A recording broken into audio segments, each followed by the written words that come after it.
আসসালামু আলাইকুম বন্ধুরা, কেমন আছো? আলহামদুলিল্লাহ আমি ভালো আছি। তোমরাও হয়তো আল্লাহ পাকের অশেষ রহমতে ভালো আছো। আমি আজকে তোমাদের জন্য ধুন্দুল দিয়ে ইলিশ মাছের মাথা দিয়ে রান্না করেছি। তো বন্ধুরা, আমার রেসিপিটা যদি তোমাদের কাছে ভালো লেগে থাকে অবশ্যই লাইক কমেন্ট শেয়ার করবে। আর যারা আমার চ্যানেলটি সাবস্ক্রাইব করেছো, আমাকে এতদূর পর্যন্ত এগিয়ে নিয়ে আসছো, তাদেরকে অসংখ্য ধন্যবাদ। যারা আমার চ্যানেলটি এখনও সাবস্ক্রাইব করেনি, প্লিজ চ্যানেলটি সাবস্ক্রাইব করে পাশে থাকবে। তো বন্ধুরা, দেখতে থাকো আমি ধুন্দুল দিয়ে ইলিশ মাছের মাথাটা কিভাবে তৈরি করলাম রেসিপিটা। বন্ধুরা, আমি আজকে তোমাদের ধুন্দুল দিয়ে ইলিশ মাছের মাথা রান্না করব। এখানে আমি ইলিশ মাছের মাথা নিয়েছি। এখানে আমি ধুন্দুল কেটে পরিষ্কার করে ধুয়ে নিয়েছি। তো বন্ধুরা, দেখতে থাকো আমি ধুন্দুলটা ইলিশ মাছের মাথা দিয়ে কীভাবে রান্না করি। তো এখানে আমি ফ্রাই প্যানটা বসিয়ে দিয়েছি। এখন আমি ফ্রাই প্যানটা অন করে দেব, দিয়ে আমি ইলিশ মাছের মাথাটা একটু ভেজে নেব। এখানে আমার অফ ক্যামেরাতে তেলটা আমি গরম করে নিয়েছি। আমি এখন মাছের মাথাটা ভেজে নেব।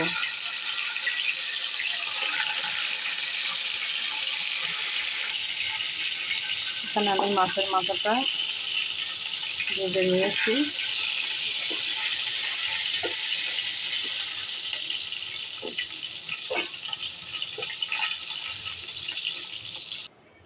এখানে আমি একটা পেঁয়াজ দিয়ে দিব তেলের উপরে, বাদামি কালার করে ভেজে নেব।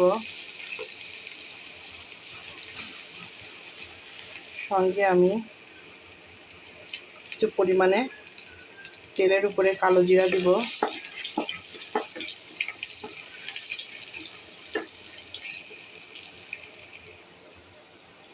পেঁয়াজটা এখানে আমার ব্রাউন কালার হয়ে আসছে। আমি এখানে কিছু পরিমাণে আদা, জিরা, রসুন, পেঁয়াজ বেটে নিয়েছি, সেটা দিয়ে দেব।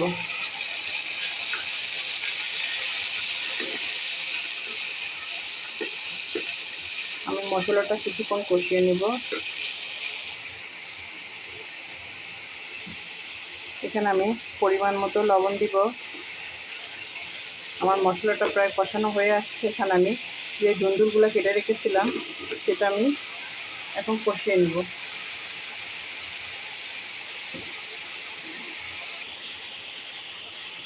এখানে আমি পরিমাণ মতো শুকনো মরিচের গুঁড়া দিয়ে দিব।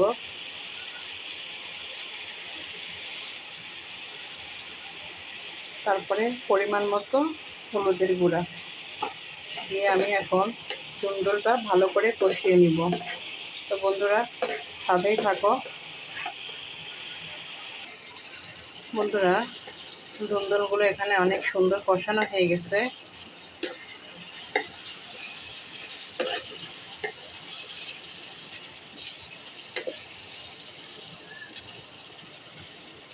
এখন আমি এখানে পরিমাণ মতো পানি দিয়ে দিব, কারণ ধুন্দুল অনেক সফট তরকারি সবজি, এজন্য বেশি পানি লাগবে না। আমি এখানে পরিমাণ মতো পানিটা দিয়ে দিলাম। এরপরে আমি যে মাছের মাথাটা ভেজে রেখেছিলাম সেটা আমি তরকারিতে দিয়ে দিব। তো বন্ধুরা, আমার তরকারিটা হওয়া পর্যন্ত তোমরা আমার সঙ্গে যারা আছো অবশ্যই একটি লাইক দিয়ে আমার ভিডিওটা দেখা শুরু করবে। তো বন্ধুরা, তরকারিটা আমার হতে থাক, 10 মিনিট পরে আমি ফিরে আসছি।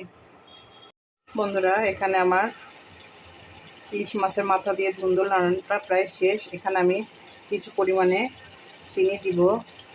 নামানোর আগে চিনিটা দিলে তরকারিটা ভালো স্বাদ লাগে। আপনারা চাইলে স্কিপ করতে পারেন, আমার কাছে ভালো লাগে এই জন্য আমি দিয়েছি। তো আমার ধুন্দুল দিয়ে ইলিশ মাছের মাথা দিয়ে রান্নাটা হয়ে গেছে। এখন আমি পরিবেশন পাত্রে তুলে নিব। এই তো বন্ধুরা, আমার ধুন্দুল দিয়ে ইলিশ মাছের তরকারিটা রেডি। আমি পরিবেশন পাত্রে তুলে নিয়েছি। আল্লাহ হাফেজ। আসসালামু আলাইকুম।